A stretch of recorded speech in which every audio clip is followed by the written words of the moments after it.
Қайырлы күн, құрметті оқушылар және әріптестер.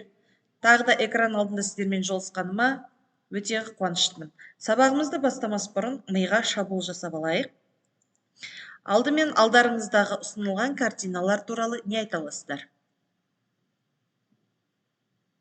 Жақсы, дұрыс айтасыздар.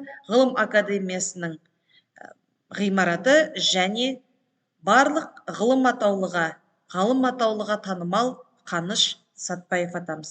Ендеше бүгінгі сабағымыздың тақырыбы ғылымдар мен ғалымдар жөнінде болмақ. Ендеше 20 ғасырдың 40-80 жылдарындағы қазақстандық ғалымдардың ғылымды дамытудағы жетістіктері тақырыбын бастаймыз.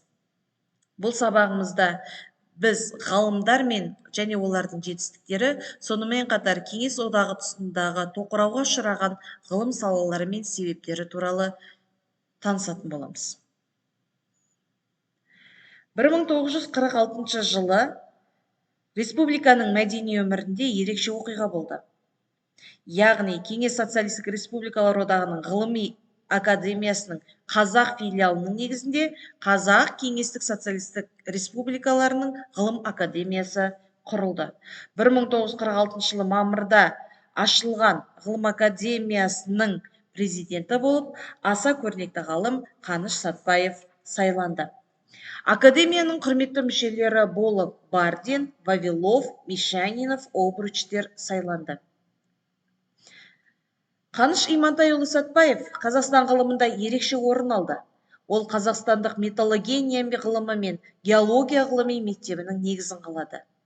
Жезқазған кен орындарын зерттеген іргелі еңбегі үшін КСРО мемлекеттік сыйлығы, геология минералогия ғылымдарының докторы ғылыми атағы беріліп, КСРО ғылым академиясының корреспондент мүшелігіне сайланды. 1950 жылдардың соңында Қазақ КСР ғылым академиясының жүйесінде 50 ғылыми зерттеу мекемесі болса, оның ішінде 19 институт, 13 сектор, 2 мұражай, 3 ботаникалық бақ және 8 ғылыми база жұмыс істеді. Академияда ғылыми техникалық прогресске өз үлестерін қосқан 500-ге жуық аспирант білім алды.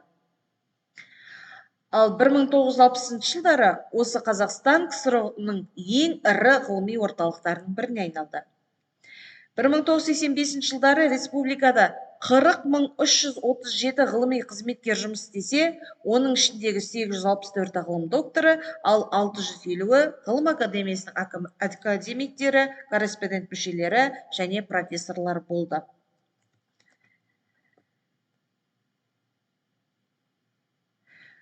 Тоқырау жылдарында, яғни 1965-85 жылдар аралығында жаратылыстану ғылымдары жоғары деңгейде даму жүйесінде болса, өкінішке орай қоғамдық ғылымдар төменгі дәрежеде болды. Ғылыми еңбектерді бағалау, ғылыми дәрежені беруде мәске үш шешті.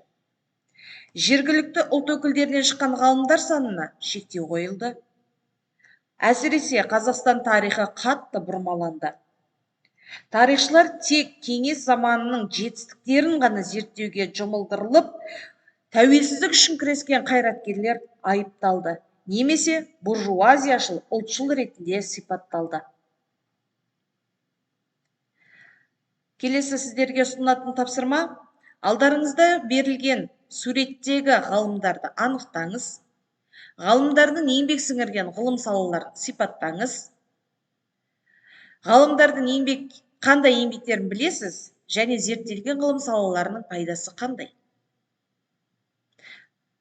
Алдарыңызға ғалымдардың аты жөнін бердік, қалған сұрақтарға жауап сіздерден.